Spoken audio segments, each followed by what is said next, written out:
Welcome to the Insurance Guy Podcast. From sales to insurance advice, we discuss ways to protect your business and grow it. Make sure to like and share this podcast. And don't forget to check us out at theinsurers.ca for all your business insurance needs. And here's your host, Mr. On. Hey everybody, welcome to another episode of the Insurance Guy Show. This is your host, On the Insurance Guy, and today with me I got a really special guest. I got Mr. Husein. Thanks so much for being here. He is the host of the very popular Lawyer podcast. He just completed season 3. That's right. Congratulations. And today he's going to be talking about his start, why he got started in the podcast, as well as why he got into it, the tips he used to market himself, his podcast, and how he got guests. So it's an episode for any social media marketers, or if you're looking at starting up a podcast, and it's going to be especially useful for me. So I'm going to be picking this expert's brain today because hey, I've got a baby of a podcast. It's only got like 10, 13 episodes on there. So I'm definitely going to be picking your brain today. So I'm excited about that. For sure. So let's keep this short and simple for the guests. First of all, thanks so much for being here. Yeah. So I'm going to ask you, first of all, you started the Lawyer podcast about 3 years ago. That's right. Awesome. So why did you get started? Like, what's your background? What made you want to start a podcast? Sure. So I've been a lawyer for over 5 years, and I've been a podcast fan for even longer.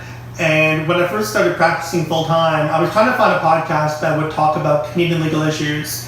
Because I found that, especially in law, there's a bunch of different areas that overlap, and issues in one field may quickly become issues in another.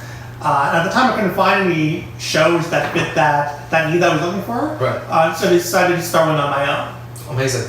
But first of all, I love the fact that you mentioned that there's not a lot of topics. I think there's not a lot of Canadian content out on podcasts. A lot of the stuff you do find, I've noticed, is even regarding the insurance field, you find a lot of the stuff is from the States, and that's not necessarily applicable, obviously for legal reasons. So you found a gap that wasn't covering, legal topics, and the Canadian society are not as popular, and you decided to fill it. That's right. There's some that have started since mine, but mine, as far as I know, is the only one that's about substantive legal issues. There's some that are about things in the legal industry, right, or things that are about one specific area of law, like family law, but as far as I know, mine's the only one that's about substantive Canadian legal issues. Right, and I highly encourage any business owners to check out the Lawyer podcast by Husein.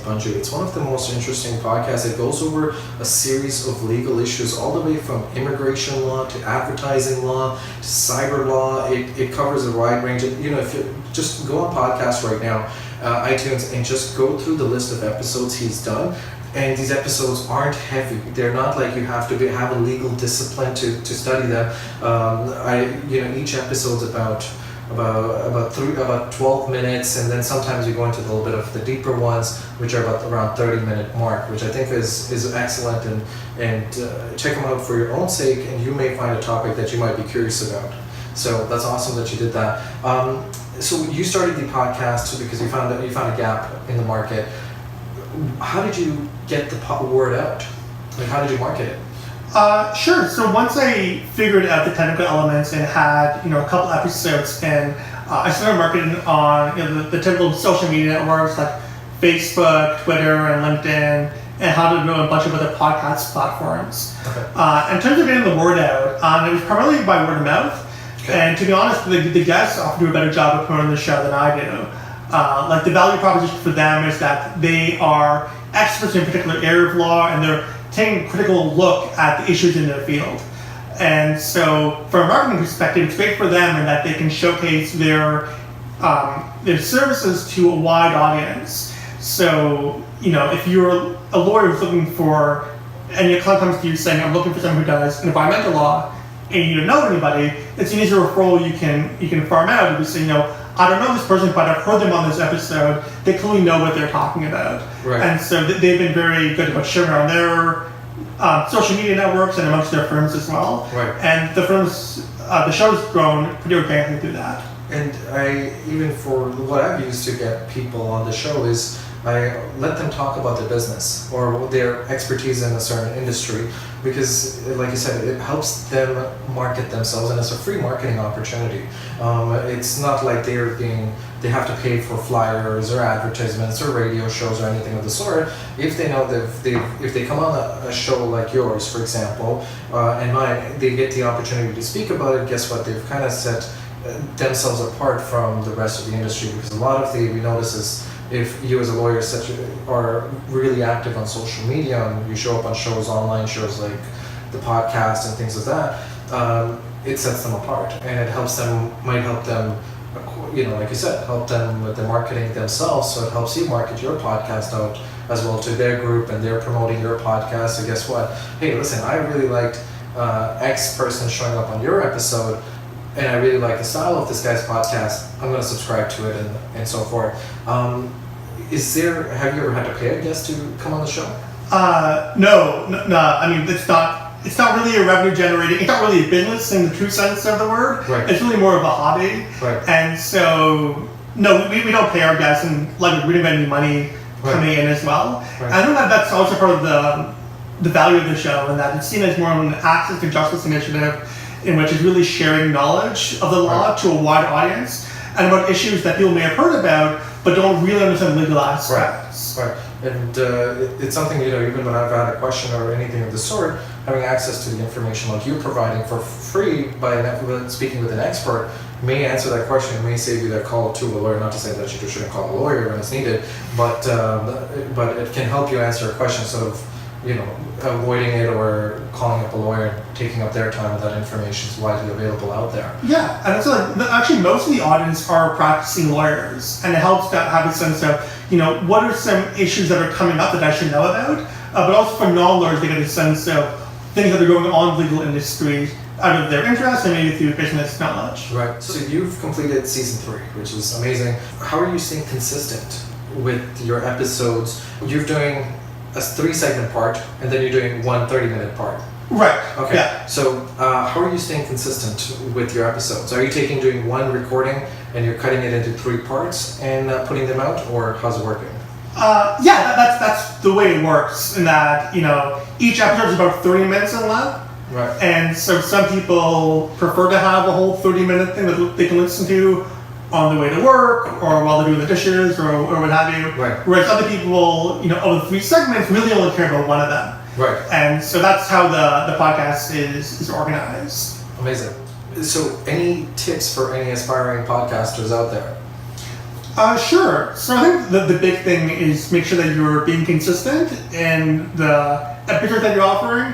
There's some shows that are, once a day, there's some that are once a week, some that are bi-weekly, some even do, maybe every other month. And there's no right or wrong format, but just making sure that you can pick a schedule and stick with it. Okay. And there's a lot of, time management, and, I think the big thing for me is just having a very disciplined work ethic. Okay. And ensuring that you understand how long it takes you to do any given episode, and you're building in buffer time so you can get them all done. Right.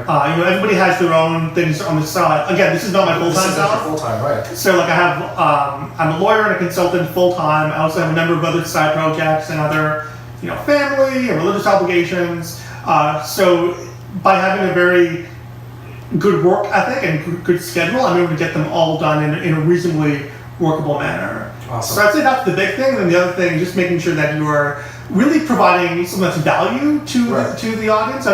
There's so many podcasts out there, and people hear about what my show is about, and they think it's about Canadian legal issues, and even that substantive legal issues. So it sounds very niche, right?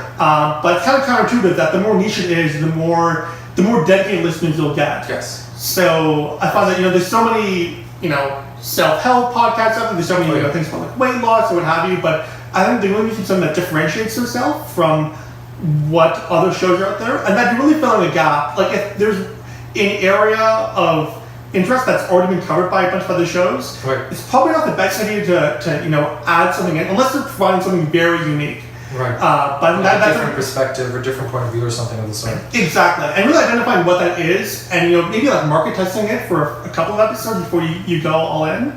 Right. And then also understanding why you're doing it in the first place. Right. my podcast is not to make money, but your podcast may well be, and there's no problem with either one. Right. But understanding what that goal is on the outset, and then gearing your marketing strategies and your production schedule accordingly. And your content according to who your target market is, which is extremely important on that part. Yeah. Well, thanks so much, Mr. Husein, for coming out and sharing your information and your time with all these guys out there. And guys, if you have any questions, Husein, how can they reach out to you? You can reach out to me at info@lawyeredpodcast.com, and you can check out lawyeredpodcast.com. You can find the episodes there and a bunch of other information as well. Go check out his podcast, subscribe to it, and leave him a great rating. I know you will naturally. But guys, make sure you check that out. And thanks so much for tuning in. Until next time, take care.